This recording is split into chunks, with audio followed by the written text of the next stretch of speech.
Мини студија направена во Франција која покажа дека комбинација на лек против маларија со антибиотикот Сумамед може да делува против болеста, ги натера и македонските здравствени власти да размислуваат во насока на можна примена на овие медикаменти.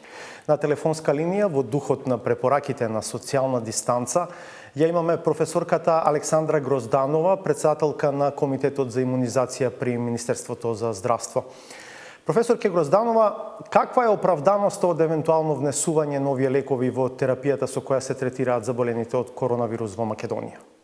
Во моментот, целата научна и светска јавност најверојатно се обидува да одговори на ова прашање, се со цел да се најде што побрзо соодветна и ефикасна терапија за COVID-19. Верувајте дека на дневна основа се следат извештаите од клиничките ефекти од различни студии. Мора да се спомене дека колегите од Кина први и многу безрезервно ги споделија нивните искуства, кои што се исклучително битни и врз база на кои што всушност и се базираат протоколите кои што сега веќе секоја од земјите во светот ги подготвува. Ова што го споменавте вие е дека научната јавност во последните неколку дена посебно беше заинтересирана за податоците кои што излегува од студијата во Марсеј во Франција, каде што 20 на пациенти беа третирани со комбинација од хидроксихлорохинин заедно со азитромицин. Оваа терапија во која што всушност се користи еден антималарик, тоа е хидроксихлорохининот, кој што се користи како антиревматик, покажала резултати на начин што дала сигнификантно, односно значајно намалување на присуството на вирусот, време траењето на вирусната инфекција и соодветно споредено со истото кое што било релативно подолго кај пациентите поинвазивно, кај пациентите кои што не го примиле лекот. Дополнително се забележало дека додавањето на азитромицинот, значи комбинацијата од хлорохин, хлорохидроксихинин и азитромицин дала уште подобри ефекти.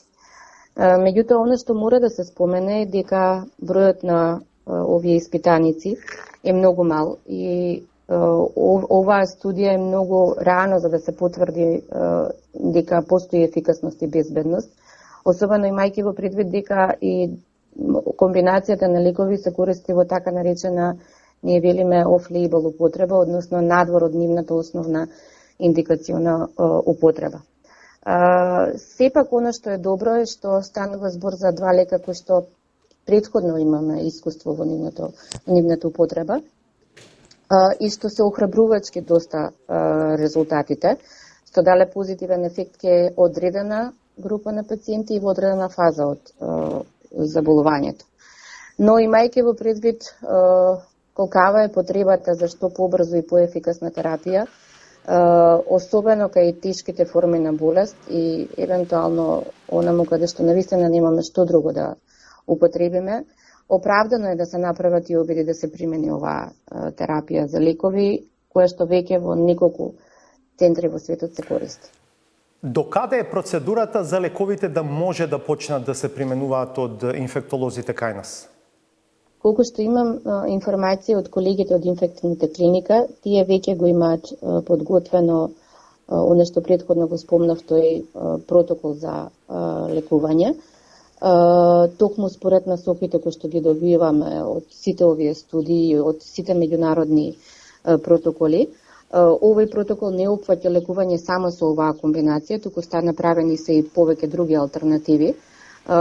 После подготовката на овој протокол би следело одобрување од етичката комисија во нашата агенција за лекови во Малмет, пошто би следела набавка на тие лекови и секако соодветна нивна употреба, но особено е битно според пропишаниот протокол и според соодветно критериумите кои лекарите од инфективната клиника веќе ги имаат дефинирано кај кои пациенти во која фаза, која терапија би се користела.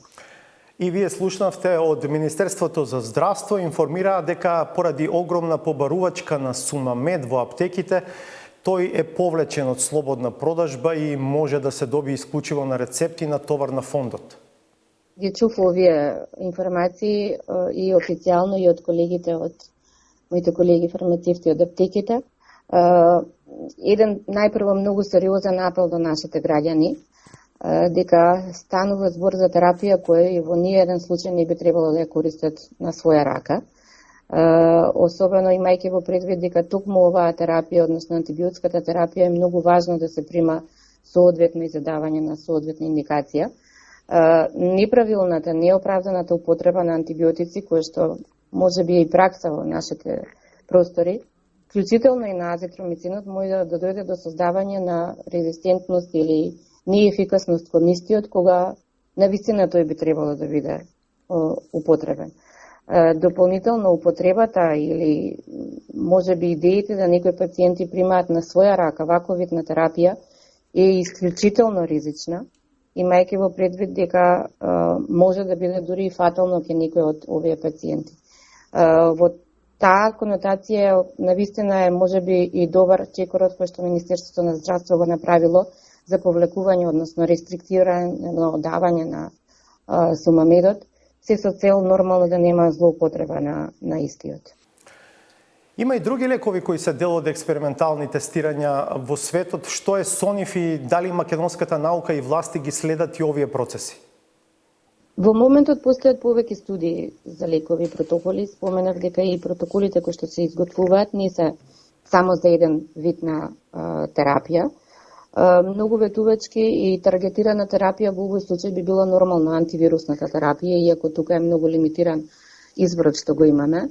Меѓу групата на различни антивирусни лекови, првенствено е ремдесивирот. Тој според оно што го гледаме највеќе ветува. Тој е еден од лековите, антивирусните лекови кој што беше користен во третман на ебола. Потоа е комбинацијата на ХИВ лекови, а тоа е лопинавирот со ритонавирот. Оваа комбинација може да биде дадавана самостојно или во комбинација со интерферон бета. И секако тука е и антиревматикот тоцилизумаб, кој што е моноклонално антитело, меѓутоа одредени клинички студии, одредени веќе студии за истражување покажуваат негова добра ефикасност. Во сите овие протоколи се додаваат и интерферонска и антибиотска терапија. Инаку да, се следат сите истражувања.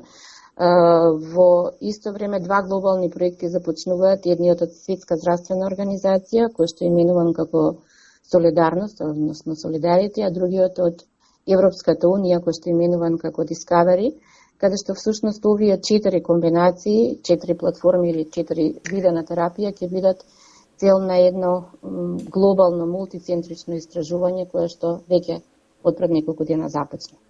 Професор, ке благодарам. Ова беше Александра Грозданова, председателка на Комитетот за имунизација при Министерството за здравство. Продолжуваме.